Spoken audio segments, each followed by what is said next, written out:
We rely on scientific instruments to show us a world we can't see, right? But that trust, it has to be earned. Today, we're going to go under the hood of an incredibly precise machine to see exactly how it proves it's telling the truth. So here's the big question. We have these amazing instruments that can literally map out the structure of molecules.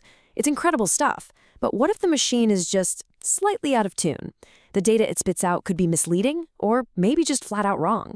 So how do we build that confidence? How do we know it's telling us the truth? All right, let's meet the star of our show today, the Oxford Instruments X-Pulse. This is a benchtop NMR spectrometer. Now, NMR, that's nuclear magnetic resonance, is this powerhouse technique that lets scientists see a molecule's chemical fingerprint. And this machine, it puts that power right on the lab bench, making it more accessible than ever before. This right here is why instruments like the X-Pulse are such a total game changer. For a long time, NMR machines were these massive beasts. They needed entire rooms, super-cooled magnets with expensive liquid cryogens, a whole ordeal. This little guy changes all that. It has a permanent magnet, uses standard lab tubes, and you can pretty much set it up anywhere. It really opens up the technology to so many more people. So where does this whole verification process even begin? Well, before you can trust the results, you have to trust the machine itself. And it all starts with its heart, the magnet. Let's dive into Section 1, tuning the magnet. So everything in NMR depends on having this incredibly uniform magnetic field. I mean, it has to be perfectly smooth. If the field has any little bumps or dips, the signal gets all distorted. So the very first thing you have to do is smooth out that field. That process is called shimming, and it is the absolute foundation for getting any reliable data. So how do you tune a magnetic field you can't even see? You need a reference point, a yardstick. For this, we use a sample of doped water. It's basically just water with some stuff added, so it produces a super clean, well-understood signal. The machine then uses this known signal to adjust itself.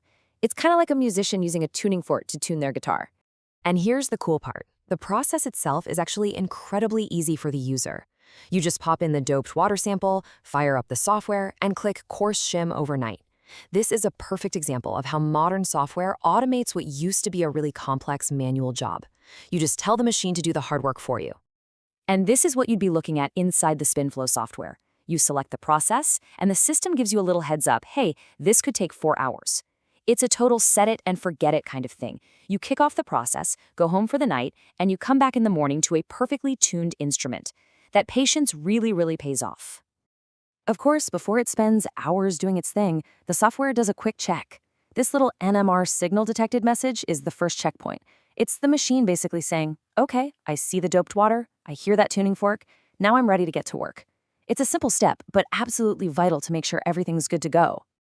Okay, so the magnet is tuned, the field is perfectly uniform, we're in good shape. But how do we actually measure the performance? How do we put a number on good? That brings us to Section 2, where we're going to be defining the signal. All right, the single most important number here is the signal-to-noise ratio, or SNR. See, every electronic measurement has some random background noise. The SNR tells you how strong your actual signal, the data you actually care about, is compared to all that noise. The higher the SNR, the clearer the picture. It's really the main way we measure how sensitive the instrument is. Let me put it this way. High SNR is like hearing your friend whisper to you in a quiet library. The signal is strong, the noise is low, you get the message, no problem. Low SNR? That's like trying to hear that same friend whisper from across a loud rock concert. The message just gets buried in the noise. And in science, that kind of uncertainty is a huge, huge problem. Another key piece of the puzzle is the P90 pulse width. Think of it like this. To get a signal, the machine basically shouts at the sample with a radio pulse. The P90 is the perfect length for that shout. Not too short, not too long, to get the loudest possible echo back from the sample. Getting that timing just right, down to the microsecond, is absolutely crucial for getting the best possible signal-to-noise ratio. All right, enough with the theory. Let's see how all this plays out in the real world. We're going to look at an actual service report for an X-Pulse. This brings us to Section 3, the before test. This quote from the report just sets the scene perfectly. A service engineer shows up and the instrument has been totally powered down because of a lab-wide shutdown. I mean, this is the perfect test case, right? The machine is cold, its settings might be off, it needs a full checkup from scratch. So after getting the machine up and running, the engineer runs an initial test on the proton signal, that's the 1H. And the result? A signal-to-noise ratio of 76:1. Now, is that good? Is it bad? Right now, it's just a number, but this is our baseline.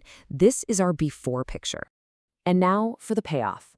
After the engineer does all the maintenance and calibration, the shimming, optimizing that pulse width, they run the tests again. Welcome to Section 4, From Noise to Clarity, the after. And there it is. The proton signal-to-noise ratio is now over 122:1.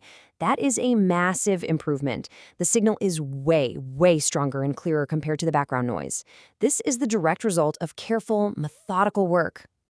Seeing it on a bar chart like this really makes the impact obvious. This isn't just some small tweak. It's a huge leap in performance. We're talking about a signal that's over 60% stronger than it was before. This is the difference between maybe seeing a result and knowing you're seeing it. This table gives us the whole story. We see that huge jump in the proton, or 1H signal, and check this out. The machine is now sensitive enough to get a great SNR for carbon-13, which they didn't even measure before. And notice that P90 pulse width? It's a tiny adjustment, just over 1/10 of a microsecond. That's that final, precise bit of fine-tuning. But most importantly, look at the magnet temperature. It's rock solid. That proves the core of the machine is perfectly stable. So, here's the real takeaway. This whole process, it's not just about hitting some numbers on a spec sheet. This is the very foundation of trustworthy science. It's how you make sure that the faint signal from a new molecule isn't just random noise. It's how you turn ambiguity into clarity. And clarity, that's what leads to discovery. And this is the final verdict from the service engineer's report. It's a simple sentence, but man, it carries a lot of weight. It's the official stamp of approval. It means this machine is now ready to produce reliable, high-quality, and trustworthy data for the scientists who depend on it every single day. So we've just seen this incredibly meticulous process for one single instrument. It really makes you wonder, doesn't it? What other invisible checks and balances, what other reference standards and calibration routines are quietly working in the background to make all of modern science even possible? It's definitely something to think about.